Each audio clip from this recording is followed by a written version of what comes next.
Le voyageur pressé ou le touriste négligent qui voit de son avion se dessiner les terrasses d'Alger ne découvre de l'Algérie que les architectures d'une ville européenne et les plaines partagées en domaines rectilignes.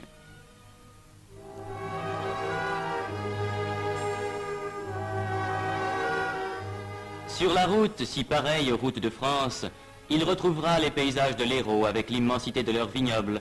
Il reconnaîtra dans les villages qu'il traverse de vrais villages français dont l'exotisme n'apparaît qu'au costume des citadins.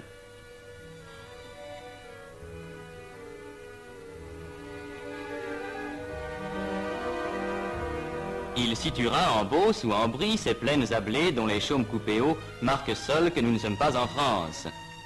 Ce voyageur ne connaît pas la Kabylie, mais arrivant d'Alger par une route sans histoire, il en ouvrira la porte avec le marché de Tizi Ouzou.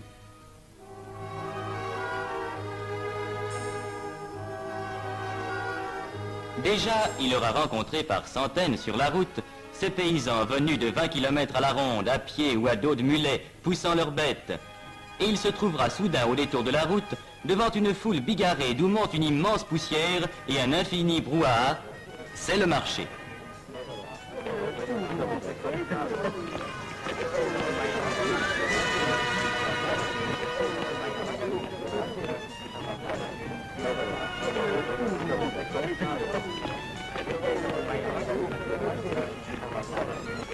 Là, 10 000 hommes peut-être se coudoient au plus près entre les bêtes attachées tête à tête et les échoppes en plein air où les artisans du coin offrent leurs marchandises.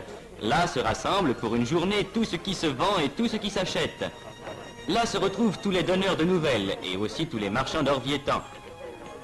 Et comme les femmes kabyles restent au village, c'est aux hommes qu'il appartient de faire les achats, même les plus strictement féminins, qu'ils découvriront avec orgueil ce soir devant une famille émerveillée. Lieu de discussions infinies entre acheteurs et marchands, immense rendez-vous auquel toute la région chaque semaine est fidèle. Seuil pittoresque et coloré, seuil bruyant et agité d'une Kabylie laborieuse et secrète. Tizi Ouzou, qui a rang de sous-préfecture, est le point de transition où, dans un décor presque européen, se rencontrent les traces caractéristiques du vieux pays berbère et les apports de la vie moderne où le café mort et le marchand de sel, apanage des bourgs de la vieille Afrique, voisinent avec le garagiste réparateur de pneus des grandes routes modernes. Point de suture entre deux mondes, l'un banal à tous les yeux, l'autre encore trop inconnu, où cette route qui monte va nous faire pénétrer. Car déjà s'amorcent les premières côtes de Kabylie, avec cette route magnifique dont les lacets découvrent à chaque tournant un paysage plus vaste. Cette route, vieille aujourd'hui d'1 siècle, a son histoire. Elle fut construite en 27 jours par les bataillons du maréchal Randon. Elle nous mènera à Fort National, l'ancien Fort l'Empereur, la première née des villes françaises en Kabylie, centre aujourd'hui d'une commune de plein exercice et d'une commune mixte qui groupent ensemble près de 90 000 âmes. Fort National est aussi l'un des centres d'où partent vers la France les Kabyles qui s'expatrient temporairement pour chercher travail et fortune.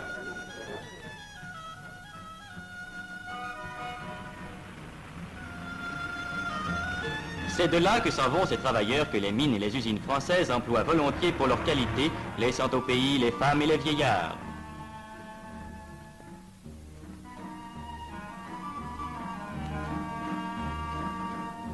Et l'on comprendra l'importance de cet exode au bureau de poste de Fort National, lorsqu'on saura qu'il assure chaque mois la distribution de quelques 30 millions de mandats envoyés de France à leurs familles par les travailleurs kabyles. Car le Kabyle, s'il accepte de partir pour gagner sa vie, garde au pays natal des attaches indestructibles. Ce mandat mensuel qu'il envoie servira à acheter une maison, un champ, un petit domaine où il reviendra plus tard vivre entre les siens sur la terre des ancêtres. Quittons Fort National, que des détours de la route nous laisseront voir encore longtemps sur sa hauteur comme un château fort, en même temps qu'apparaîtront sur chaque piton l'amoncellement de murs et de toits qui marquent un village. Car dans les temps anciens, les Kabyles, race autochtone, accrochés à leurs terres montagneuses, ont, par crainte des pillards et des envahisseurs, établi leur village sur les crêtes pour mieux résister aux attaques et aux incursions des conquérants.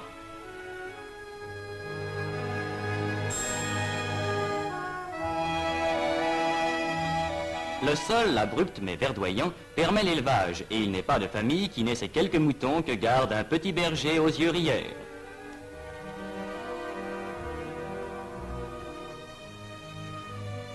La terre est la seule richesse, la seule source de vie, la seule abondance. Pauvre abondance. Champs de Kabylie à flanc de coteaux, cultivés à force de peine, champs maigres qui laissent pousser de maigres moissons de seigle ou d'orge, d'où pendant des siècles le peuple kabyle a tiré son pain. Mais sur ces pentes, l'olivier abonde. L'apport français a développé dans le cadre familial cette culture qui donne à la Kabylie une part de son décor et une part de sa nourriture. À la saison des récoltes, on peut voir sur toutes les pentes ces groupes joyeux occupés à la cueillette, à laquelle tout le monde prend part.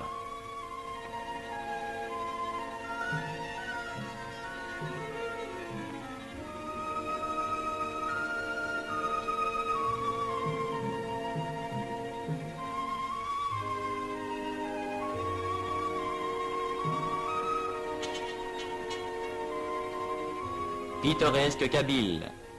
Il existe encore dans les villages éloignés de ces moulins primitifs, identiques à ceux qu'employaient les vieux berbères que ne purent abattre les Romains. Meules qu'ont remplacé aujourd'hui les moulins modernes, établis depuis une cinquantaine d'années dans les centres, mais qui continuent à verser le chaud liquide jaune d'or qui fera la joie du foyer.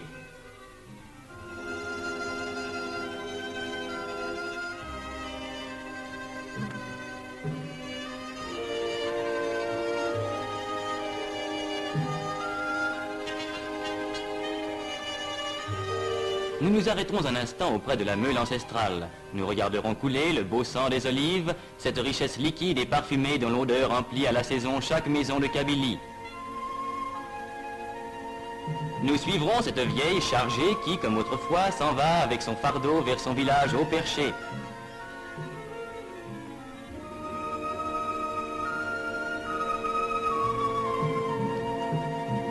Nous la suivrons sur ces sentiers de chèvres, qui étaient avant la venue des Français les seuls moyens de communication dans ces réduits montagneux, l'imprenable citadelle d'une race indomptable.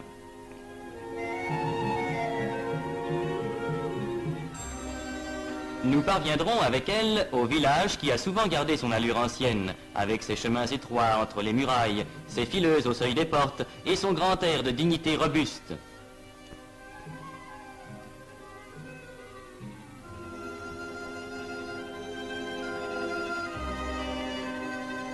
Et nous découvrirons en contrebas, allongeant l'agglomération de la longueur de tant de morts, presque mêlés aux champs, le cimetière sans clôture où dorment depuis des siècles tous ceux qui dans ce même village ont labouré le sol, cueilli l'olive, élevé des mûres et sommeillé à l'ombre des figuiers. Sur notre route s'ouvre la forêt. La forêt kabyle n'est pas une de ces forêts d'Europe aux fûts élevés sans effort jusqu'à de larges frondaisons. C'est une forêt d'une autre sorte. Le chêne-liège y est roi. Autre richesse primitive du pays kabyle, chaque année on y récolte par larges feuilles cette écorce légère qui partira vers les fabriques de France ou d'ailleurs où sa transformation s'accomplit. La forêt de Yakouren est l'un des centres mondiaux où s'approvisionne l'industrie du liège.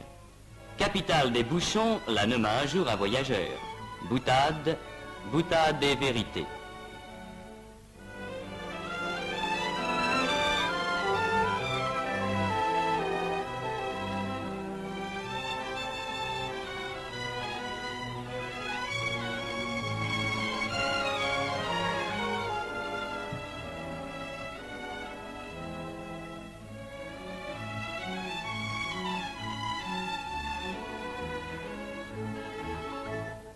Reprenons la route.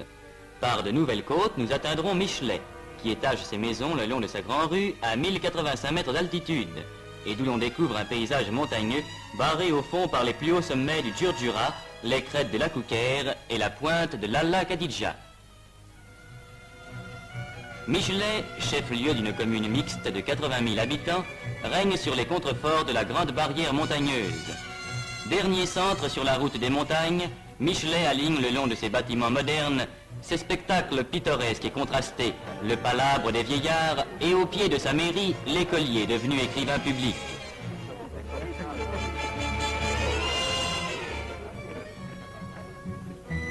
Ici, comme en d'autres centres de Kabylie, la prévoyance française a créé un dispensaire, régulièrement fréquenté par la population, dont la mortalité enfantine se trouve aujourd'hui considérablement réduite.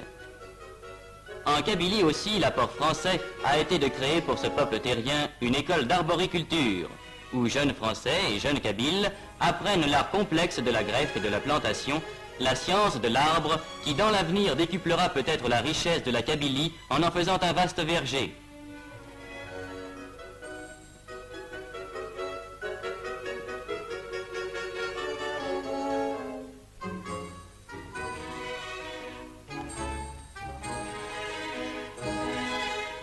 C'est près de Michelet que s'élève l'ouvroir d'Aït-Ichem, créé voici 50 ans à la demande du pacha d'Abdès Selem et réservé aux fillettes kabyles. Chaque jour on les voit, ces fillettes vêtues de cotonnade à la mode du pays. Ces fillettes qui, pour la première leçon, ont appris la propreté physique, à qui l'on donne en même temps l'instruction et un métier. Car cette école, qui a fait dans tout le pays kabyle la renommée d'Aït-Ichem, est l'une des grandes réussites de l'apport français.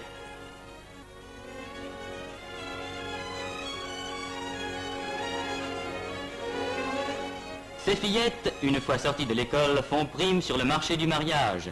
Elles parleront français et sauront, selon les meilleures techniques, tisser ces étoffes et ces tapis d'un dessin subtil et d'un art à la fois primitif et compliqué qui compte parmi les témoignages de l'art berbère.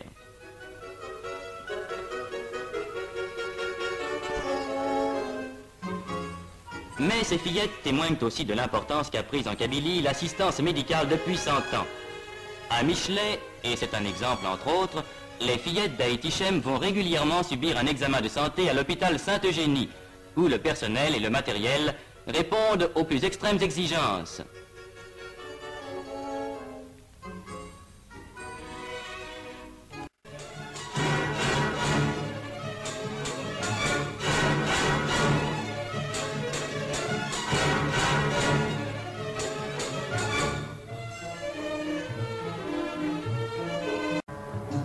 Déjà, la route qui permet les échanges, qui facilite les transports, a été le premier bienfait. Le Kabyle, enfermé dans ses montagnes et qui n'avait que des sentiers, en connaît maintenant le charme et l'utilité. Grâce à elle, les voisinages sont plus fréquents, les transactions plus commodes. Au pied même du Djurdjura, le marché de Djemma a vu croître ses échanges et sa clientèle habituelle. De bien loin, grâce à la route, affluent à Djemma les bergers des montagnes et les artisans des villages. Au milieu d'une forêt d'oliviers, au bord d'une rivière qui ne tarit jamais, le marché de Djemma mêle la foule bruyante des marchés de tous les pays autour des éventaires pittoresques. Le potier y étale sa vaisselle. Le tailleur y coud son vêtement, dans ce mouvement continuel de marée humaine, au son du marteau du maréchal qui ferre des mules à grands coups.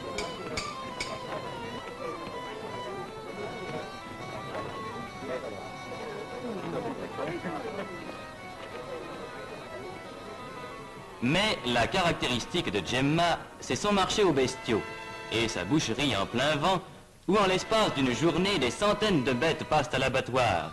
Tableau brutal et haut en couleur, où la vieille Kabylie apparaît dans sa truculente robustesse.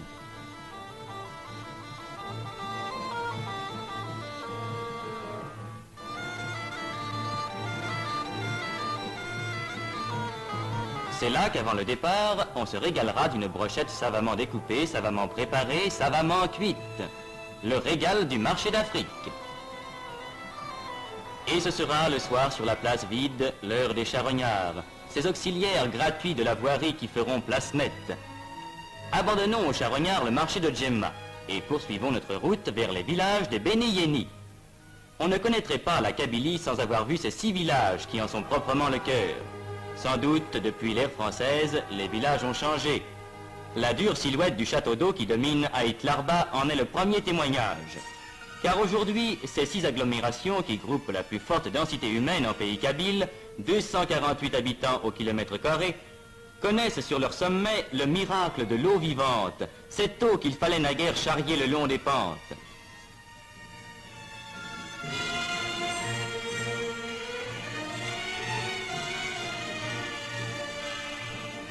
Village de Beni Yeni, le centre de l'artisanat kabyle. Il compte surtout, et depuis les temps les plus anciens, une population dont l'évolution intellectuelle et manuelle fut toujours en avance sur celle de leurs frères. Ici, dans chaque maison, un tour ronronne, un marteau teinte, un rabot gronde. Ici, l'orfèvre compose ses lourds bijoux d'argent. Ceux-ci, qui faisaient l'orgueil des siècles passés, ceux-là auxquels l'époque a donné un nouveau tour.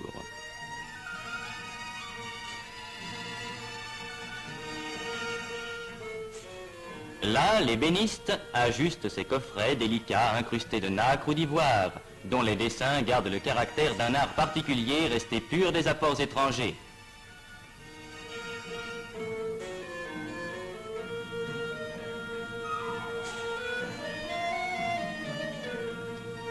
C'est à cause de cette sorte de maturité intellectuelle que traduit si bien la vie artisanale des Béni-Yéni que la France a tenu à leur donner depuis des années un statut administratif spécial, en y créant des centres municipaux résolument autochtones et en conférant l'écharpe de mer à des citoyens choisis dans la population.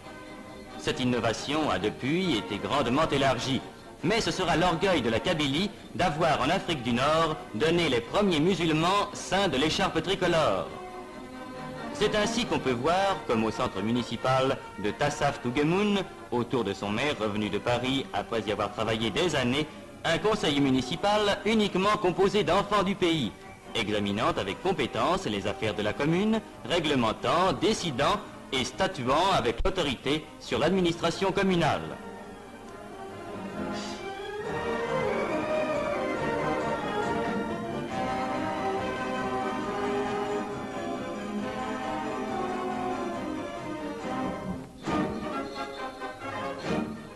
C'est pour une part aussi à cette maturité de la Kabylie prise comme exemple que l'exercice du droit de vote a pu être instauré dans l'Algérie sans difficulté et sans trouble moral.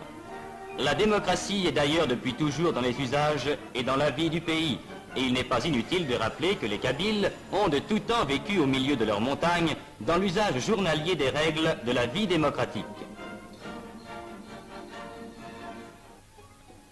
À ce peuple évolué, la vie française se devait d'apporter les bienfaits exigés par l'intelligence. C'est pourquoi, dès 1883, cette école, la plus vieille école française d'Afrique, s'élevait à Taourirt Mimoun. Vieux mur où depuis plus de 60 ans sont passées plusieurs générations de Kabyles et où sans conteste s'est forgé dans les âmes des enfants qui y passèrent le vrai sentiment de la solidarité française. Depuis, l'œuvre s'est affirmée. Les écoles se sont multipliées, l'instruction s'est développée.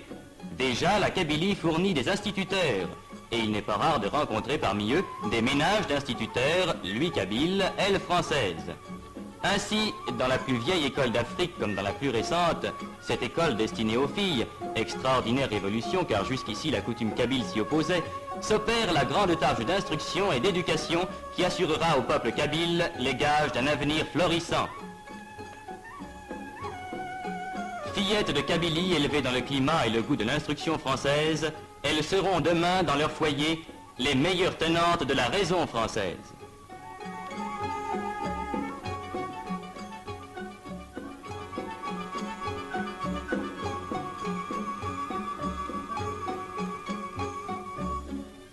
Maintenant, sur cette route qui gravit toujours la montagne, quel dernier spectacle réserve la Kabylie?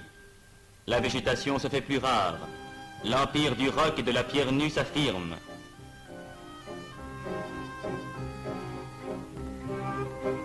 Un dernier village perdu dans sa montagne qui allonge ses toits étrangement plats, prescience d'un autre monde.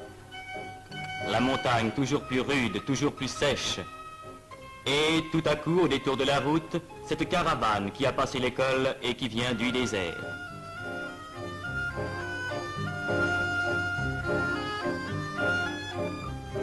Un cèdre soudain poussé en plein rocher et dont la présence signale que nous arrivons à l'altitude de 2000 mètres. Maintenant, c'est seulement le silence, la fin de toute vie, la haute solitude.